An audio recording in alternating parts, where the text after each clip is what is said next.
जी न्याजी साहब, आज बड़ा अहम इजलास था कौमी सलामती कमेटी का, लेकिन हमने देखा कि उसमें पीटीआई जो कि कल रात तक लग रहा था कि शिरकत करेगी, आज उन्होंने शिरकत नहीं की। और इस बात को भी, सिर्फ यही नहीं कि शिरकत नहीं की, इस बात को भी वाजे कर दिया कि जहां एक तरफ हुकूमत जो है वो ऑपरेशन का फैसला कर चुकी है, वहां पीटीआई ने वाजे कर दिया कि वो किसी भी किस्म के मिलिट्री ऑपरेशन के अगेंस्ट है। इसको कैसा देख रहे हैं आप?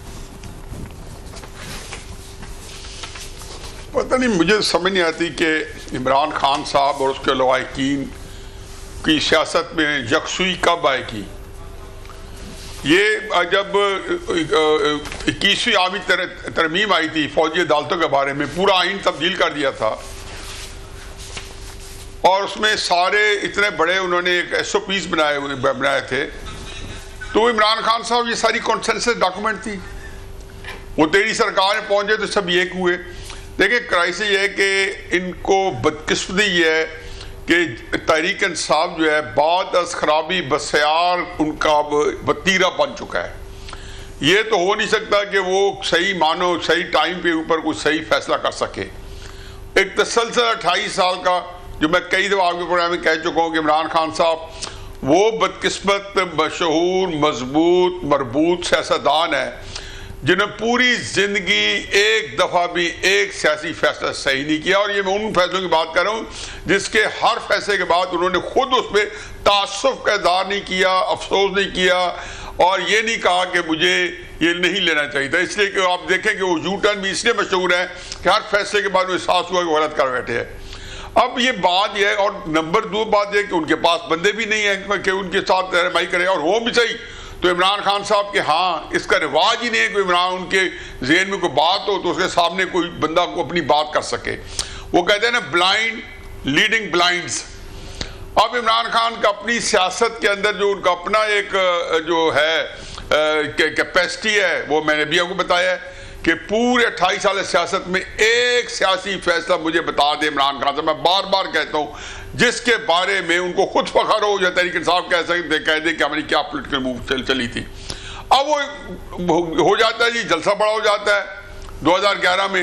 अब पिछले 2-3 साल से उनका दाव पेच लगा हुआ है, कतई नजर के उसमें हमारी एस्टेब्लिशमेंट की क्या नाअहली हैं और उन्हें किस मेहनत मुशक्कत से एक बंदा जो जमीन बोस हो चुका था, इमरान खान जी की सियासत खत्म हो चुकी थी, उसको 7वें आसमान में पहुंचा दिया, उसको रिफतें दे दी, इसे कतई नजर। लेकिन इमरान खान साहब की जो कुछ आज कमाई है उस वजह से अपनी कमाई से तो नहीं आया ना। क्या वो असेंबली से जो इस्तीफे दिए थे 10 अप्रैल 2022 को, उस वजह से पॉपुलैरिटी है, या जन आसिम मुनीर की जो मुमकिन अपॉइंटमेंट रुकवाने के लिए गए थे उस पर। तो ये इनकी बदकिस्मती है जी कि उन्होंने एक ऐसा मौका गंवाया जिससे उनके राब्ते बढ़ सकते थे, जिनके उनका कोई ना कोई तल्लक के खातिर पैदा हो सकता था। और लेकिन फिर क्या किया जाए, वो इमरान खान कैसे हो, तो अपने दौर में जब इतना वाक़या हुआ तो तब वो अपने बैठने के लिए तैयार नहीं थे। वो कहते थे मैं इनके साथ नहीं बैठूंगा, जब वो खुद वज़ीर आज़म थे, जब उनकी ज़रूरत थी और सारे लोग वहाँ पे बैठ गए इसी कमेटी में और ये खुद गैर हाज़िर थे। तो अब आप ये बातें करें, पता नहीं अब इससे क्या असरात होंगे। मेरा ख्याल है कि जो उनके अंदर एक पहले से तनाव है एस्टेब्लिशमेंट के साथ, और ये वारदात चूँकि एस्टेब्लिशमेंट के खिलाफ हो रही है, हमारे यहाँ किसको नहीं पता कि इसके पीछे हिंदुस्तान है, किसको नहीं पता कि इसके पीछे कि वो सारी ताकतें हैं, किसको नहीं पता अमेरिका इसके पीछे है। ये बहुत बड़ी गेम हो रही है। चीन दोबारा जैसे उसे अपना यहाँ पे पड़ाव डालने की दोबारा कोशिश की है, जो इमरान खान साहब ने वो भी मेहनत मुशक्कत के साथ उनको रुखसत किया था 2018 में। रज़ाक दाऊद ने स्टेटमेंट दिया था कि हम CPEC शेल्फ कर रहे हैं, बड़ी मुश्किल से को वाक़िदा कराया है। इसलिए इस वक्त कुछ अर्सा हमें ये सहना पड़ेगा। लेकिन इमरान खान साहब का, उनकी पार्टी को सोचना चाहिए कि इस नाज़ुक मरहले पे आज नहीं देखना, ये भी देखना है कि मौरख ने, उनके कल्ट ने नहीं लिखनी मौरख किताब। मौरख तो ये लिखेगा कि उस वक्त क्या रोल बनना चाहिए था, जब सारे हक़ाइक़ सामने आएंगे कि कौन कौन सी क़ुव्वतें पाकिस्तान के ऊपर पल पड़ी थी और पाकिस्तान की जो ऐसी तैसी फेरने के लिए एक पूरा, वो कहते हैं तेरी बर्बादियों के मशवे थे आसमानों में, वो अनलीश हुए हैं और हम मर्दगी से हमारी फौज का मुकाबला कर रही है। मैं तो हकीकत ये कि ऐसे मौक़ों पे मैंने कभी भी मेरा फौज के खिलाफ मुझे बहुत I had many axes to grind, लेकिन इस मौके पे मैं समझता हूँ कि कोई वजह नज़र नहीं होती। जब जंग हालत जंग में आप चले जाएं तो फिर आप जो है इसके साथ खड़े हो। तरीके साहब आप देखें आगे भुगते कीजिए, पहले ही भुगत रही है। न्याजी साहब, जब 2014-15 में इस किस्म के हालात थे, एपीएस का वाकया हुआ, हमने देखा नेशनल एक्शन प्लान बनाए, इफेक्टिवली जो है वो उसको डील किया गया और तमाम पार्टीज, तमाम स्टेक होल्डर्स जो हैं वो उस वक्त ऑन बोर्ड थे। इस किस्म के वाकयात में ज़रूरी होता है कि तमाम लोग जो है वो ऑन बोर्ड हों। अगर आगे जाके चले, ये तो एक मीटिंग थी, आगे जाके इस किस्म के डायलॉग में, मीटिंग्स में अगर पीटीआई को ऑन बोर्ड कन्विंस नहीं किया जा सकेगा कि वो ऑन बोर्ड हो, तो आपको लगता है कि किसी किस्म का प्रोसेस या ऑपरेशन या जो भी डिसीजन लिए जाएंगे वो इतने इफेक्टिव हो सकेंगे या उसमें कोई रुकावट आ सकेगी? देखें जी, ये भी बड़ी हकीकत यह है कि हम इमरान खान साहब को तो ज़दोकोब कर रहे हैं, लेकिन ये हुकूमत का क्या कारनामा है, इनके साथ कोई एफर्ट क्यों नहीं आई? ठीक है, पीटीआई जब बात करती तो उनको कहा जा सकता था कि भाई आप इस तरह की अनहोनी ना डालें, तो आपको मिलवा दिया जाता इमरान खान साहब से, हम आप मिलवा के ले आते। पैरोल पे नहीं आ सकते क्योंकि उससे पूरे का पूरा एक सिस्टम जो है वो तो नहीं हिलाया जा सकता। एक निज़ाम चल रहा है और उसमें इमरान खान साहब का अलहदा निज़ाम चल रहा है और उसके पीछे इमरान खान ये साहब ये समझे कि मैं अदालतों से हट के कोई मामला करूँ। ठीक है, गलत है, कतई नज़र उसके, उनके कैसे अदालतों में है और पैरोल में आके क्या उन्होंने क्या करना है कि वहाँ के, तो उसमें पीटीआई वालों को कोई गुंजाइश निकालते, लेकिन उसके से पहले तो गवर्नमेंट को एक एफर्ट करनी थी और मेरा ख्याल है किसी हद तक एफर्ट हुई थी। क्योंकि पीटीआई के अंदर जो सेन एलिमेंट है उन्होंने तो परसों फैसला कर दिया था कि हम जा रहे हैं, बंदे भी नॉमिनेट कर दिए और वो ये तो जिसको कहना चाहिए कि स्पैनर इन द वर्क्स जो है, कहीं से इमरान खान साहब को पैगाम मिल गया या जो लोग जो हैं उसके अंदर भी, क्योंकि पीटीआई के अंदर एक और है जो बड़ी अजीबोगरीब बात है, वहाँ पे जितनी इसकी आला क़यादत है, अगर वो 2 दर्जन है, 1 दर्जन है, आधा दर्जन है, 5, 3 दर्जन है, एक बंदा नहीं है जो दूसरे बंदे पे इत्मीनाद करे। हर बंदा समझता है कि ये हमारे अंदर जो है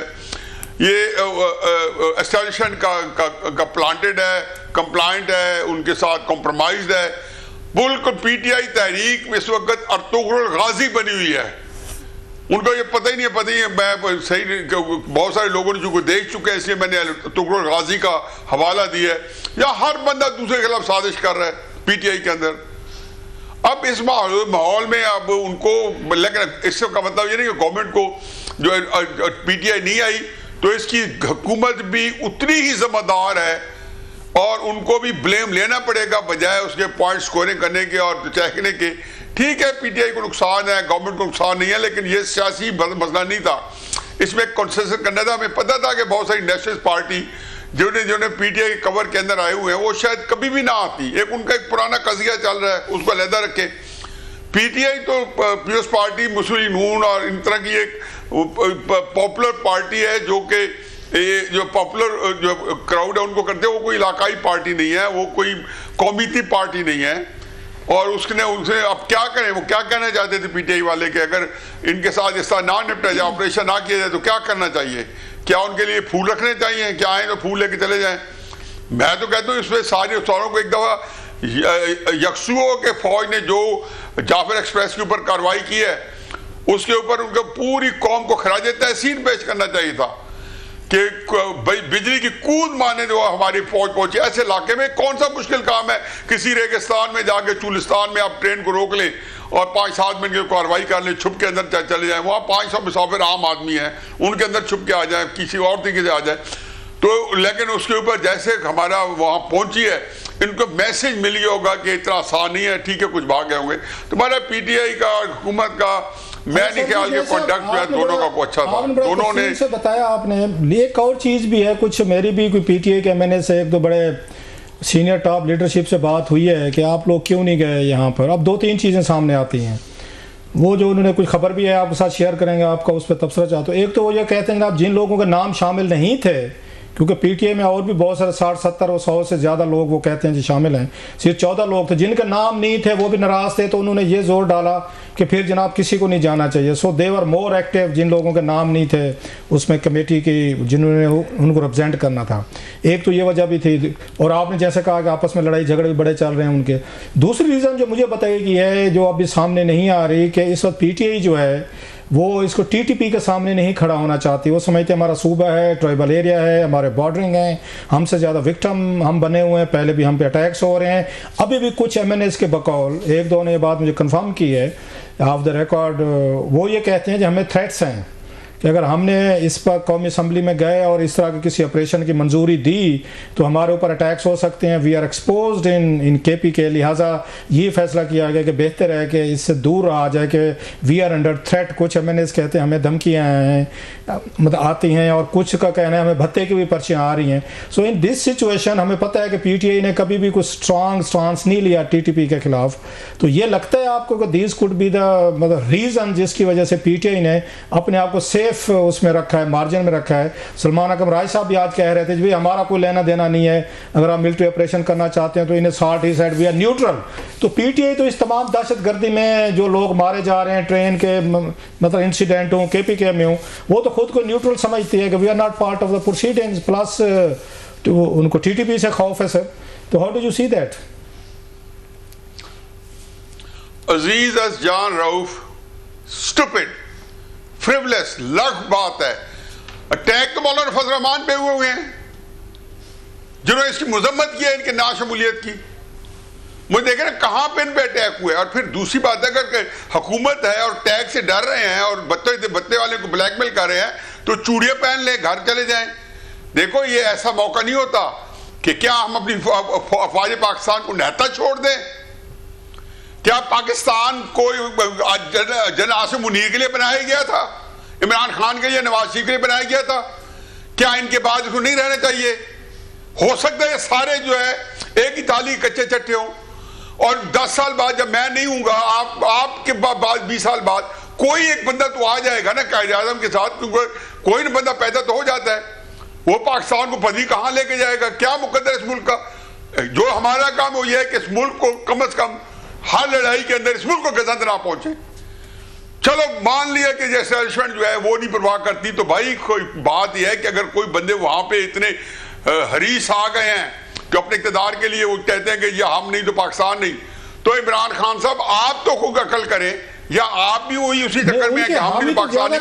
ये इक़्तिदार जब 2018 में आपको मिले तो हलाल, PTI तो ज्यादा कह रही है 2024 में दूसरों को मिले तो हराम। नहीं, PTI तो कह रही है कि इमरान खान है तो पाकिस्तान है, अदरवाइज तो ये PTI वाले बहुत सारे लोग ये बात तो फिर भुगते हैं बाजे के। उन्होंने बता दिया, उन्होंने कहा जी कि मैं तो कतई नजर इसके कि कौन इमरान खान एस्टेब्लिशमेंट को, हमारे यहाँ पे एक पैटर्न है एस्टेब्लिशमेंट के और सियासतदानों की लड़ाई का। इसके अंदर मेरी जो पाकिस्तान की जो हमारी जो 70-75 साल तारीख है जब से फौज एक्टिव हुई है, इसमें मैंने फौज को हारते नहीं देखा सियासतदानों से। स्पेस उनको देनी होती है। जब 2019 में इमरान खान साहब एक्सटेंशन दे रहे थे सारे मिल मिला के बाजों को, ये सितंबर में 2022 में जब बाजों को मिल रहे थे। एक सर सवाल ले लीजिएगा, जैसे आपसे ये लेना है, बड़ा अहम सवाल है कि चले ये इमरान खान साहब की पार्टी का ना जाना, उस पर हमारी तनकीद, आपकी तनकीद, लोगों के उनके रिजर्वेशन, उनके गिले शिकवे साइड पर रखते हैं। नवाज शरीफ साहब जो हैं सर 3 दफ़ा इस मुल्क के वज़ीर आज़म रहे हैं, भाई उनका इस वक्त वज़ीर आज़म है, बेटी उनकी वज़ीर आला है, उनके स्टेक्स ज़्यादा हैं, वो भी बादर नहीं करते, लाहौर से रेवंड से चाल पड़े, वो उसमें सेशन में नहीं आते, वो भी नहीं बैठते, अपनी कंसेंट वट एवर वी में कॉल इट। इसको कैसे देखें? इमरान खान का ज़्यादा कसूर है कि नवाज शरीफ साहब जो 3 दफ़ा वज़ीर आज़म रहे हैं, जिनकी पूरी फैमिली पार्टी इस वक्त पावर में है, वो भी तो पार्लियामेंट में नहीं है सर, उसको कैसे देखते हैं आप? तराजू के 2 पलड़ों में दूरी डालते हैं कि इनमें से ज्यादा किसका है। मैं कहता हूं कि हो सकता है दोनों का एक मन का कसूर हो। नवाज शरीफ साहब को जाने चाहिए, लेकिन मत भूलें कि नवाज शरीफ साहब की पार्टी जो थी वो भरपूर अंदाज में मौजूद है वहां पे। जो बड़े बड़े लोग हैं वहां पे, कौन सा बंदा है जो उनकी पार्टी के नहीं बैठा? तरीके साहब से यही चाहिए था, लेकिन वो कहते हैं उनका वजीर आला मौजूद था, उनके बंदे आ जाए। वो मेरा नहीं ख्याल कि नवाज शरीफ साहब। दूसरा बात है कि नवाज शरीफ साहब की टोकन हाजिरी होगी, क्योंकि असल तो हुकूमत जो है, जो पॉलिसी बना रही है, जो एग्जीक्यूट कर रही है, वो ही मुस्लिम रून है, तो वो तो पूरी की पूरी। और फिर बिलावल साहब सारे मेरा नहीं ख्याल कि ये गैर जरूरी बहस है कि नवाज शरीफ साहब को आना चाहिए था। आपकी मैं बात काट रहा हूँ, लेकिन कोई थोड़े से कोई डायनेमिक्स भी होते हैं। कोई एक बंदा का he is the most senior politician, 3 दफा वजीर आजम रहे, उनका आना बैठना और इस तरह के सेशन में आना, इट माइट हैव रेज उसकी उस फैसले की या कंसेंसस की रिस्पेक्ट बढ़नी थी। अगर वो भी बैठे रहेंगे तो आम आदमी समझेगा कि ना इमरान खान साहब को कंसर्न है, तो फिर मियाँ साहब को कौन सी कंसर्न है, फिर तो दे डैम केयर। ये सिर्फ वजीर आजम बनने के लिए पार्लियामेंट आते हैं। आज नवाज शरीफ ने वजीर आजम बनना होता तो घर बैठे रहते सर। अब दो बातों का अलग करें, अगर तो पार्लियामेंट पूरी का इजलास होता और फिर ना आते तो फिर तो बहुत इसको बिल्कुल ही ज्यादा सख्ती से आप देख सकते थे। दूसरी बात यह है कि जी इमरान खान साहब का ना आना जो है या उनकी पूरी पार्टी का बैर रहना, इसको हम अब मिक्स करके एक नया कंफ्यूजन फैलाया जा रहा है। तो ये कभी डिस्कशन में आया नहीं था कि नवाज शरीफ अटेंड करेंगे नहीं करेंगे। हुकूमत को मौका नहीं देना चाहिए था। अजीज जान रऊफ मौके का तो इशू ये मेरे नजदीक मेरी आपकी तो जो राय मैं उसकी बड़े एहतराम करता हूँ, मेरा इशू था ही नहीं ना। नवाज शरीफ का आना तो इशू नहीं था। उनकी पूरी पार्टी जब बैठी है पूरी अपनी कैपेसिटी के साथ, अपनी जो है करो फर के साथ, अपनी सारा के सारा वजीर आजम वो कोयटा से आए। इमरान खान साहब तो कोयटा में लाशें पड़ी थी, गए थे, उन्होंने कहा मैं नहीं जाऊंगा ये, और इतना कैलेस, इतना शकील कल्बी दिखाई कि ये मुझे ब्लैकमेल करने के लिए बैठे धरना दे के सातों लाशों के ऊपर, और उन्होंने फिर भी नहीं गए। दुनिया इधर उधर हो गई। अब मुझे बताएं कि ये पसंद करते हैं सर उनको। खान साहब अगले दिन पहुंच गए। खान साहब के ये जो जेस्चर है, इस तरह की बातें जो है कौम को तो पसंद है। वो कौम कहते हैं नहीं खान जो है वो ठीक करता है, ठीक कहता है वो। अगर वो लाशों पे नहीं गए थे जनाजे पढ़ने में, किसी ने कोई उनको कोई बुरा तो नहीं समझा, बल्कि उसके बाद वो पॉपुलर हुए हैं, मजीद उनका वोट बैंक बढ़ा है सर। वोट बैंक बढ़ने का उससे कोई ताल्लुक नहीं। उस वक्त वोट बैंक क्या बढ़ा था, इनके सारे एमएनए जो थे नवाज शरीफ के पास लंदन बैठे थे टिकट लेने के लिए। जो हाल था ज़मीन बोस हो चुकी थी सियासत। दिसंबर याद करो वक्त, दिसंबर 2021 का नामो निशान मिटा जा रहा था। वो तो अल्लाह ताला गरीक रहमत करे हमारी मुस्लिम लीग की क़यादत को और उस वक्त की आर्मी क़यादत को, कि जिन्होंने मिली भगत के साथ इमरान खान की सियासत में जान डाल दी। और वो आप कहते हैं जी हमने बहुत बड़ा सियासी जो है कैपिटल गेम लूज किया है। करना चाहिए था आपको, इसमें एहसान जताने की क्या बात है। आपको हुकूमत चाहिए, आपको हुकूमत मिल गई, सियासत आपकी दफन हो गई। बाकी इमरान खान साहब का जो ना जाना था, उन्होंने इमरान खान की सियासत को टक्के टोकरी कर दिया था। अब हुकूमत आप कर रहे थे, वज़ीर आज़म थे आप, तहरीक अव्वल तो पार्टियों को सरबराह के हैसियत से भी जाना चाहिए था सबको, लेकिन इमरान खान को जाना बनता था।